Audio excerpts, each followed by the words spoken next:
ஓம் சரவண பவ. அன்பர்கள் அனைவருக்கும் ஆத்ம வணக்கங்கள். இந்த பதிவு சிறப்பான பதிவு.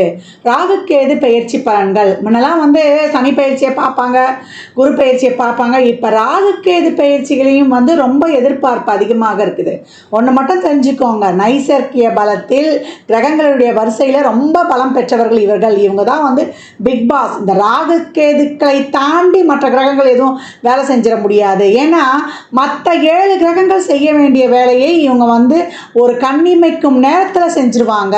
அவங்க ஒவ்வொரு வருடமும் வருகின்ற 1.5 வருடம் 18 மாதம் கழித்து அவங்க ஒவ்வொரு ராசியையும் ஆன்டி கிளாக் வைஸாக நம்மளுக்கு அவங்க சுற்றி வரும் பொழுது அந்த பாவம் தொட்டு நடைபெற வேண்டிய செயலை இவங்க பண்ணி முடிச்சிடுவாங்க. அந்த கிரகம் பண்ண தாமதித்தாலும் எனக்கு தெரியலப்பா எப்படி தான் நடந்தது இந்த விஷயம்னு, கண்ணிமைக்கிற நேரத்தில் நடந்துருச்சுப்பா, எப்படி தான் நான் நல்லா தெளிவாக தாங்க இருந்தேன், எப்படி தான் அந்த பத்திரத்தில் சைன் போடுன்னு தெரில, நல்லா தாங்க கேர்ஃபுல்லாக தாங்க போனேன், இந்த வண்டி எப்படி தான் நான் தெரியாமல் ஒரு விபத்தில் மாட்டிடுச்சின்னு தெரியல அப்படின்னு சொல்கிறோம் இல்லையா.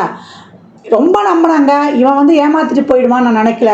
கொஞ்ச நேரத்தில் என் கண்ணை கட்டிடுச்சு, எப்படியோ என் கையில் இருக்க பணத்தை வாங்கிட்டு போயிட்டான், இல்லை என் கிட்ட இருக்கிற ஒரு பணம் களவு போயிடுச்சு, இப்படியெல்லாம் சொல்கிறோம். நம்ம ஒரு நல்லது திடீர்னு தெரியல எனக்கு ஒரு பெரிய ஜாக்பாட் அடிச்சிருச்சு அப்படின்னு நம்ம எதிர்பார்க்காத நல்ல விஷயங்கள் நடப்பதற்கும் எதிர்பாராத ஒரு சாதகமற்ற விஷயங்கள் நடப்பதற்கும் இந்த ராகுக்கேதுக்கள் காரணமாகறாங்க. அதனால் சனி பயிற்சியை கண்டு பயப்படுவதை விட ராகுக்கேது பயிற்சியை தான் ரொம்ப கவனமாக இருக்கணும். ஒவ்வொரு பாவம் தொட்டும் அவங்க எழுதி வச்சுட்டு போயிடுவாங்க. அதற்கேற்றார் போல் இவ்வளோ இருக்குதா, அவர் சித்திரகுப்தன் மாதிரி எழுதி வச்சுருவாங்க. இவர் சனி பகவான் யமதர்மராஜா மாதிரி நம்மளுக்கு அந்த பாவங்களுக்கு ஏற்ற அந்த கர்மாவுக்கு ஏற்ற ரிசல்ட்டை இந்தந்த காலத்தில், அது 7.5 சனியாக, அஷ்டம சனியாக, இல்லை சனி தசா புத்தி வரும்பொழுது கண்டக சனியாக, அர்த்தாஷ்டம சனியாக, 7.5 சனியில் 3 பீரியடு, அதை ஜென்ம சனியில் வச்சு செஞ்சிருவார் நம்ம ஆள் அப்படின்னு சொல்லிடலாம். அப்படி அவர் தீர்ப்புகளை கொடுக்கக்கூடியவர் தான் சனி. அதனால தான் விதியை நிர்ணயிப்பவர், கர்மக்காரங்க அப்படின்லாம் நம்ம அவரை கண்டு அஞ்சுகிறோம். நம்ம திருத்தி நம்மளுக்கு நல்வழிப்படுத்த போகிறார் சனி பகவான். இப்போ இந்த காலகட்டம் இந்த ராகுக்கேதுக்கள் 12 ராசிக்கும் அமர்ந்து எப்படிப்பட்ட பலாபலன்களை தரவிருக்கிறாங்க என்பதை பார்க்கவிருக்கிறோம். பதிவினை முழுமையாக கேளுங்க. தாங்கள் கேட்பதோடு மட்டுமல்லாமல் தங்கள் உற்றார் உறவினருக்கும் பகிருங்க. இதில் சொல்லியிருக்கின்ற எளிமையான வழிபாடுகளையும் வாழ்வியல் செயல்பாடுகளையும் சாத்வீக பரிகாரங்களையும் பின்பற்றி வாழ்வை வளமாக்கிக் கொள்ளுங்கள். இந்த சாயாகிரகங்கள் சொல்லக்கூடிய யோகத்துக்கு காரகனான ராகு பகவானும் ஞானத்துக்கு காரகனான கேது பகவானும் வருகின்ற வைகாசி மாதம் 4ஆம் தேதி 18/5/2025 ஞாயிற்றுக்கிழமை இரவு 7:38 மணிக்கு அவர் கன்னி ராசியிலிருந்து கேது பகவான் சிம்ம ராசிக்கும், ராகு பகவான் மீன ராசியிலிருந்து நமக்கு கும்பராசிக்கும் பயிற்சி ஆகிறாங்க. இந்த பயிற்சியால் 12 ராசிகளுக்கு சந்திக்கக்கூடிய சாதகமான பலன்களையும் சாதகமற்ற சூழல்களையும் தெரிந்து எவ்வாறு சிறப்பாக கடந்து வரலாம் என்பதை தனித்தனி பதிவுகளாக காணவிருக்கிறோம். மகர ராசி மகர லக்னத்திற்கான ராகுக்கேது பயிற்சி பலன்கள் என்ன மாதிரியான பலன்களை பெறப்போகிறாங்க அப்படின்னு பார்க்கும்போது நல்ல அருமையான பலன்கள் இருந்தாலும் கொஞ்சம் நிதானம், விழிப்புணர்வு, அதே போல் ஒரு செலவுகளில் ஒரு கவனம் தேவை அப்படின்றத குறியிடுது. இந்த 3 விஷயங்கள் அவங்க ரொம்ப கவனமாக இருக்கணும். 7 சனி முடிந்தாலும் 2ஆம் இடத்துக்கு ராகு வருகிறாரே என்ற ஒரு அச்சமும், 8இல் கேது வருகிறாரு என்ற ஒரு பீதியும் அவர்களுக்கு நிறைய ஆட்கொண்டு இருக்குது அப்படின்னு சொல்லலாம். முழுமையாக வெளியே வந்துட்டோன்னு பார்த்தா என்னம்மா அடுத்து ஒரு சிக்கலில் போய் மாட்டுவோமா அப்படின்னு இந்த கிரகங்கள் பயிற்சி ஆகி கொண்டு தான் இருக்கும். இதை எப்படி ஹேண்டில் பண்ணலான்றதை பார்த்துடலாம். 2ஆம் இடத்திற்கு ராகு வருகிறார். அவர் 2க்கு உரிய சனி 3ஆம் இடத்திற்கு செல்கிறார். அப்போ 2ஆம் அதிபதியும் அவர் தான். இப்போ வரக்கூடிய இடமும் அவருக்கு ஒரு சாதகமான இடம். வருமானம் நிச்சயம் உண்டு. தொழிலில் உங்களுக்கான ஒரு நல்ல வாய்ப்புகள், ஒரு நல்ல ஒரு பொருளாதார முன்னேற்றம், ஒரு வசதி வாய்ப்பு பெருகுவது, அதே போல் உங்களுக்கான ஒரு வெளிநாடு வேலை வாய்ப்பு, மாணவர்களாக இருந்தால் உயர்கல்வி கிடைப்பது, அதற்கான ஒரு லோன்லாம் உங்களுக்கு ரொம்ப சிறப்பாக பாஸ் ஆகிடும் அப்படின்னு சொல்லலாம். ஒரு ஹைக் சம்பளத்தோட உங்களுக்கு ஒரு வேலை மாற்றம், பதவி உயர்வு, ஊதிய உயர்வு, உத்தியோக உயர்வுடன் கிடைக்கும் அப்படின்னு சொல்லலாம். வெளிநாட்டில் ஒரு PR கிடைக்கிறது, இதையெல்லாமே இந்த ராகு கொடுத்துருவார். ஒரு நல்ல ஒரு திருமண வாழ்க்கையில் பிரச்சனை இருந்தாலும் அதெல்லாம் பேசி தீர்த்து ஒரு மறு திருமணத்திற்கெல்லாம் ஏற்பாடு பண்ணுறது, ஒரு குழந்தை பாக்கியத்தை அமையத்திலிருந்து, குடும்பத்தில் ஒரு உறுப்பினர் வருகையிலிருந்து இந்த மாதிரி பலவிதமான ஒரு நல்ல செயல்களும் அந்த 2ஆம் இடத்துல கொடுத்துருவாரு அப்படின்னு வந்து சொல்லிடலாம். இந்த பொருளாதாரத்திலும் உங்களுடைய தொழிலையும் ஒரு அபரிமிதமான முன்னேற்றங்கள் இந்த காலகட்டம் ரொம்ப அருமையாகவே இருக்கும் அப்படின்னு வந்து சொல்லிடலாம். இந்த காலகட்டம் 3வது நபர்கள் தெரியாதவர்களை மட்டும் குடும்பத்தில் வந்து நம்ம இன்வால்வ் பண்ணக்கூடாது. அப்போ கணவன் மனைவி புதுசாக கல்யாணம்லாம் ஆகிருக்குதா, மற்றவர்களுடைய பேச்சை கேட்டு உங்கள் 2 பேருக்குள்ள சலசலப்பு வரக்கூடாது. குடும்பம்னா நீங்களும் உங்கள் மனைவி தான். உங்களுடைய பெற்றோரும் சரி, உங்கள் மனைவியுடைய பெற்றோரும் சரி, அவங்கெல்லாம் வந்து 3rd பர்சன் தான். இந்த காலகட்டம் மற்ற குடும்பத்தை நீங்கள் பஞ்சாயம் போகிறதோ, உங்கள் குடும்பத்தை மற்றவங்களை வந்து தலையீடு வைத்துக் கொள்கிறதோ, இந்த விஷயங்கள்லாம் செய்து கொள்ளக்கூடாது. வெட்டி இருக்கக்கூடிய கேதுவும் நம்ம வந்து ரொம்ப அலர்ட்டாக இருக்கணும். தேவையில்லாத வழக்கு, மம்பு, பஞ்சாயத்து இதெல்லாம் வந்து தானாக தேடி வரும். மற்றவங்களால வந்து ஹெல்ப் பண்ண சொல்லி ஒரு இக்கட்டான சூழ்நிலை வரும். எனக்கு அந்த உதவி பண்ணுங்க, எனக்கு ஒரு பொருளாதார இது பண்ணுங்க, எனக்கு ஒரு வேலை வாங்கித்தாங்க. நம்மளே ஒரு இக்கட்டான சூழலில் இருப்போம். நம்ம நெருங்கியவர்கள் கேட்கும்போது நம்ம ஒன்றுமே சொல்ல முடியாது. அந்த மாதிரி ஒரு தேவையில்லாத பிரச்சனைகள், தேவையில்லாத ஒரு குழப்பம், தேவையில்லாத ஒரு வீண் வம்பு, சண்டை சச்சரவு, இந்த மாதிரி பிரச்சனைகளும் ஏற்படுத்தும். ஒரு வழக்கு சார்ந்த விஷயங்களுக்கு ஒரு தீர்வும் இந்த காலகட்டம் கிடைக்கும். தசாபுத்தி சிறப்பில்லாத போதுன்னு சொல்லலாம். அந்த இடத்துக்கு வரக்கூடிய காலகட்டம் வந்து தேவையில்லாத தண்ட செலவு, அனாவசிய செலவு, பெரிய பாரம், மனச்சுமை, ஒரு பிரச்சனை, இதெல்லாம் வந்து நம்ம சுற்றி இருப்பவர்களாலேயே ஏற்படும். முன்பின் தெரியறதுல ஒரு இக்கட்டான சூழ்நிலையை வந்து, அதாவது திடீர்னு வந்து நம்ம ஃப்ரெண்டோ இல்லை நெருங்கிய உறவினர்களோ கேட்டால் நம்மளால் வந்து அந்த இடத்துல செய்ய முடியாதுன்னு சொல்ல முடியாது. அந்த மாதிரி ஒரு தேவையில்லாத இக்கட்டான ஒரு சூழலை வந்து இந்த காலகட்டம் ஏற்படுத்தி கொள்ளும் அப்படின்னு வந்து சொல்லலாம். குடும்ப வாழ்க்கையில் சரி, கமிட்மெண்ட்லேயும் சரி, பணம் கொடுக்கல் வாங்கலையும் சரி, இந்த காலகட்டம் நம்ம ரொம்ப கவனமாகவே இருக்கணும். நம்மளுடைய தேவையில்லாத ஒரு பிரச்சனைகள்லாம் நடக்குது, அந்த இடத்துல வந்து நமக்கு ஒரு சுமூகம் இல்லாத சூழல் இருக்குதுன்னா அந்த இடத்துல இருந்து நம்ம வந்து தானாகவே கடந்து வந்துடணும். மகர ராசியை பொறுத்த வரைக்கும் இந்த காலகட்டத்தில் தொழிலை சார்ந்து நீங்கள் எடுக்கக்கூடிய அனைத்து முயற்சிகளும் உங்களுக்கு நல்ல ஒரு வெற்றி வாய்ப்பை தரும். தொழிலில் நல்ல மாற்றங்கள் இதெல்லாம் ரொம்ப சிறப்பாகவே இருக்கும். விரயங்கள் ஏற்பட்டுடும். அப்போ இந்த விரயங்களை வந்து நீங்களாக வந்து ஏற்பட போகுது உறுதின்னும் போது நீங்களே வாலண்டரியாக வந்து அதற்கான ஒரு விரயங்களை ஏற்படுத்தி கொள்ளணும்னு ஆச்சு. அந்த விரயமாக ஏற்பட்டால் கட்டுக்கடங்காமல் போயிடும். இப்போ நீங்களாக வந்து ஒரு சுப விரயமாக மாற்றிக்கொள்ளணும். ஒரு ஏற்கனவே சொல்லியிருக்கேன், தான தர்மம், ட்ரஸ்ட் ஈடுபாடு இந்த காலகட்டம் தேவை. 4 பேருக்கு உதவி பண்ணும்பொழுது இந்த சர்பகிரகங்களால் கொடுக்கக்கூடிய தொல்லைகளும் சரி, தேவையில்லாத விரயங்களும் சரி நமக்கு கட்டுக்குள் கொண்டாந்துடும். அப்போ உடல் ஆரோக்கியத்தில் நம்ம பணம் கொடுக்கல் வாங்கல, வாய் வார்த்தையில், ஜாமீனில், குடும்ப சம்மந்தப்பட்ட கமிட்மெண்ட்ஸில் ரொம்ப கவனமாக இருக்கணும். அடுத்தவங்களுக்கு வந்து வாக்குறுதி கொடுப்பதெல்லாம் ரொம்ப கவனமாக இருக்கணும். நம்ம திருமண வாழ்க்கையாக இருந்தாலும் இல்லை திருமணம் பேசி முடிக்கிறதா இருந்தாலும் நம்ம எதனா ஒரு கமிட்மெண்ட்ஸ் கொடுத்துருவோம்.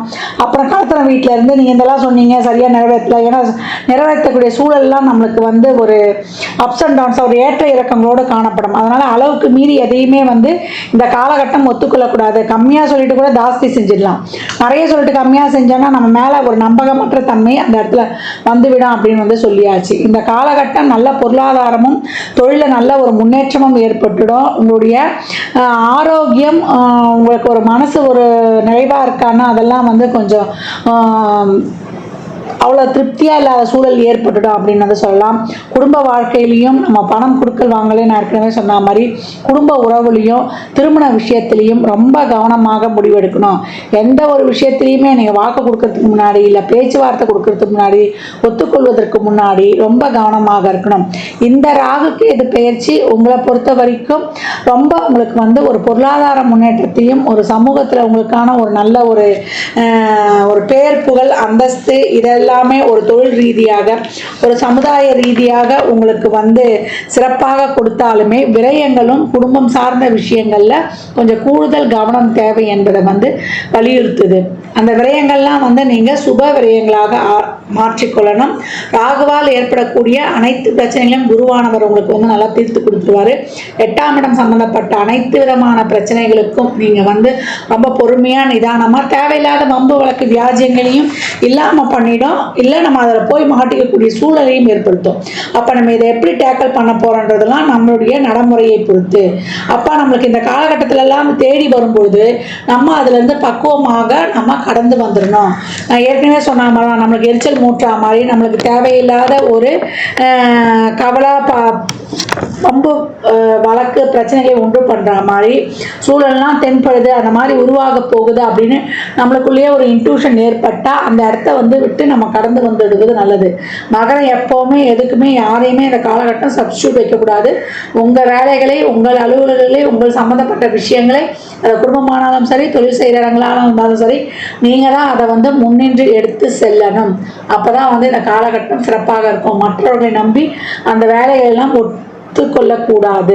அப்போ இந்த காலகட்டம் குடும்பம், உடல் நிலையில், அதே போல் உறவுகளில், நம்ம விரயம் சம்மந்தப்பட்ட விஷயங்களில் கொஞ்சம் கூடுதல் கவனம் இருக்கணும். அடுத்தவங்ககிட்ட நம்ம பணம் கொடுக்கறவங்க ஒரு இடத்துல எடுத்து போய் முதலீடு பண்ணுறதுலாம் ரொம்ப கவனமாக இருக்கணும். விரயம் ஏற்கனவே தேவையில்லாத தண்ட செலவு ஓப்பன் ஆகிடும் அப்படின்னு சொல்லிட்டோம். அப்போ அதை எப்படி கட்டுப்படுத்தணும்னா, நம்ம நிறைய தான தர்மங்கள் பண்ணும்போது, சாதுக்கள், சன்னியாசிகள், ஆதரவற்றவருக்கு நம்ம உதவிக்கரம் நீட்டும் பொழுது, தூய்மை பணியாளர்களுக்கு நம்மால் இயன்றதை எளிமை நிலையில் வாழ்வில் அடிமட்டத்தில் இருக்கிறவர்களுக்கு உதவி செய்யும் பொழுது மகரம் நல்லா சிறப்பாக சிகரத்தை தொடரக்கூடிய ஒரு உன்னதமான பலன்களை பெறும். நல்லா உழைக்கணும். எவ்வளோக்கு எவ்வளோ உழைக்கிறதுக்கு நீங்கள் அசராமல் உங்களுடைய உழைப்பை போட்டு நீங்கள் உங்களுடைய வாழ்வையும், உங்களுடைய மூளை உழைப்பையும், உங்களுடைய உடல் உழைப்பையும் தாராளமாக தரும் பொழுது இந்த காலகட்டம் ஏற்கனவே மகரம் ஒரு பேட்டர்ன் மேக்கர்ஸ்ன்னு சொல்லலாம். அடுத்தவங்களுக்கெல்லாம் ஒரு வழிகாட்டக்கூடியவர்கள். அவங்களுக்குன்னு வரும்போது அங்கங்கே கொஞ்சம் சின்ன குழப்பம் ஏற்பட்டுடும். இந்த காலகட்டம் விரயங்களை தவிர்ப்பதற்கு உங்களுடைய ஃபிசிக்கல் ட்ரெயினையும் மென்டல் ட்ரெயினையும் நிறைய யூஸ் பண்ணும்போது இந்த விரயங்கள்லாம் உங்களுக்கு கட்டுப்படும். தான தர்மங்கள் செய்யும் போதும் கட்டுப்படும். நீங்கள் அமைதியாக இருந்தீங்கன்னா பிரச்சனை உங்ககிட்ட வர்றதுக்கு யோசிக்கும். அடக்கமாக இருந்தால் பிரச்சனையே வராது. தான தர்மங்கள்லாம் செய்யும்போது இந்த 2ல் இருக்கக்கூடிய ராகுவும் 8ல் இருக்கக்கூடிய கேது, பெரும்பாலும் கேது தான் ராகு உங்களுக்கு நன்மையை கொடுத்துருவாரு. ஜாக்பாட் வர அளவுக்கு ஒரு நல்ல ஒரு யோகத்தை கொடுத்துருவாரு அப்படின்னு சொல்லலாம். அது ஏதாவது பிரச்சனை பண்ணால் கூட குரு பார்வை அதை நிவர்த்தி பண்ணிடும். இந்த 8 இருக்கக்கூடிய கேதுவை சாந்தப்படுத்துவதற்கு தான் நிறைய தான தர்மங்கள், நல்ல மெடிடேஷன், யோகா இதெல்லாம் பண்ணி உடல் ஆரோக்கியத்தில் கூடுதல் கவனமும், பம்பு வழக்கு வியாஜயங்கள் சார்ந்தவர்களுக்கு அதிக விழிப்புணர்வும் தேவை. மகர ராசி லக்னக்கார அன்பர்கள் இந்த காலகட்டம் கோளறு பதிகம் படித்து கொண்டு வருவதும், கந்தர் அலங்காரத்தில் வரக்கூடிய 38வது பாடலை படிப்பதும், சனிக்கிழமை தோறும் அன்னதானம் செய்வதும் உங்களுடைய வாழ்க்கைக்கு மிக சிறப்பான முன்னேற்றங்களை தாராளமாக தந்து உதவும் அப்படின்னு சொல்லலாம். இந்த பலன்கள்லாம் கோள்களின் கோச்சார நகர் வைத்து சொல்லப்பட்டிருக்கு. உங்கள் சுய ஜாதகத்தில் இப்போ என்ன தசாபுத்தி நடக்குது, அது எதற்காக உங்களுக்கு ஊக்கப்படுத்துது, அது திருமணம், குழந்தை பாக்கியத்திற்கா இல்லை பொருளாதார முன்னேற்றத்திற்கா என்பதெல்லாம் உங்கள் சுய ஜாதகங்கள் ஆய்வு செய்வதன் மூலம் மட்டுமே நாம் தெள்ள தெளிவாக அறிந்து கொள்ள முடியும். ஆக மொத்தத்தில் மகரம் நல்ல சிறப்பாக வருமானம் வரும். அந்த வருமானத்தில் ஒரு பகுதியை எடுத்து வச்சு நீங்கள் தான தர்மம் பண்ணும்பொழுது உங்களுக்கு அனைத்து விதமான இப்போ குடும்பத்தில் ஏற்படக்கூடிய பிரச்சனை, வம்பு வழக்குகளில் ஏற்படக்கூடிய பிரச்சனை, எல்லா பிரச்சனைகளும் தீர்ந்து அனைத்திலும் சுமூகமான நற்பலன்களையே காண்பது திண்ணம். அது உறுதியாக சொல்லிடலாம், எழுதி கொடுத்துடலாம். எவ்வளோக்கு எவ்வளோ அனைத்து உயிர்களையும் உங்களை மாறி மகிழ்வித்து மகிழும் பொழுது உங்களுக்கு நிரந்தரமான நிறைவான மன மகிழ்ச்சி நிச்சயம் உண்டு. தொல்லைகள்லேருந்து விடுபட்டுடுவீங்க, பிரச்சனைகள்லேருந்து வெளியில் வந்துடுவீங்க அப்படின்னு தாராளமாக கூறலாம். மகர ராசி லக்னக்கார அன்பர்களுக்கு என் மனமார்ந்த வாழ்த்துக்களை தெரிவித்துக் கொள்கிறேன். பசுவுக்கு எவ்வளோக்கு எவ்வளோ நீங்கள் அன்னதானம் பண்ணுறீங்களோ, பசு பாதுகாப்பு, பசுக்களுக்கான ஒரு சேவையில் இந்த பாதுகாப்பு பணியில் ஈடுபடும் பொழுது உங்களுடைய வாழ்க்கையில் அடுத்த கட்டத்துக்கு நீங்கள் உயர்வீங்க. அந்த வளர்ச்சியை உங்களை தானாகவே வந்தடையும்.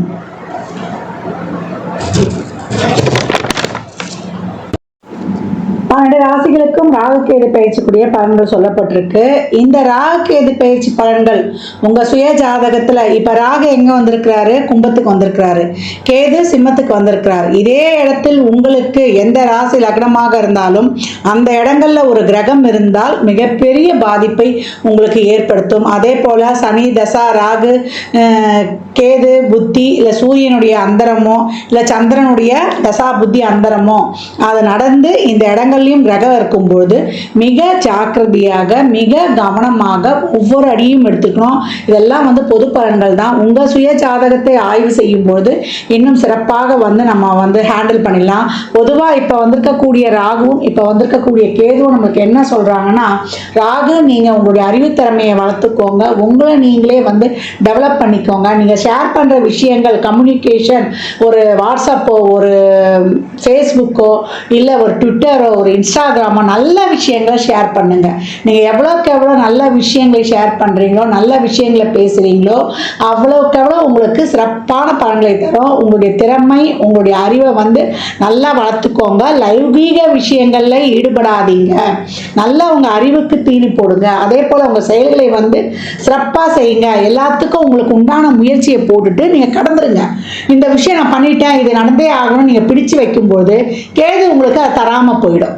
அப்போ கேது சொல்கிறது என்னன்னா, உங்களுடைய உழைப்பை சிறப்பாக தீவிரமாக எதையும் எதிர்பார்க்காம போட்டு நீங்கள் கடக்கும் பொழுது உங்களுக்கு சிறப்பான பலன்களை நான் தரேன் அப்படின்னு சொல்லுது. அப்போ 5ஆம் பாவம் உங்களுக்கு சிறப்பாக அந்த பூர்வ புண்ணியம் ஆக்டிவேட் ஆகி உங்களுக்கு முழுமையான லாபத்தை பெற்றுக்கொள்வதற்கு என்ன பண்ணணும்னா, சிறப்பாக திறம்பட உங்கள் மூளையையும் உங்கள் உடல் உழைப்பையும் போடும் பொழுது, நேரம் காலம் பார்க்காமல் உழைக்கும் பொழுது, உங்களுடைய 5ஆம் இடம் என்னக்கூடிய அந்த பூர்வ புண்ணிய ஸ்தானத்தில் இருக்க கேது உங்களுடைய வாழ்க்கையில் அடுத்த கட்ட நகர்வுக்கு நேர் வழியில் ஒரு பிரின்சிபலோட, ஒரு கொள்கையோட, ஒரு கட்டமைப்போட, ஒரு டைம் பாஸ்க்குள்ளே உங்களை ஃபிக்ஸ் பண்ணி சிறப்பாக உழைக்கும் பொழுது 11 என்ற இருக்க லாபம் உங்களுக்கு மிகப்பெரிய ஒரு எதிர்பார்க்காத ஒரு செல்வ வளமையையும் ஒரு நல்ல லைம் லைட்லையும் உங்களுக்கு தெரிவிச்சிடும் அப்படின்னு சொல்லலாம்.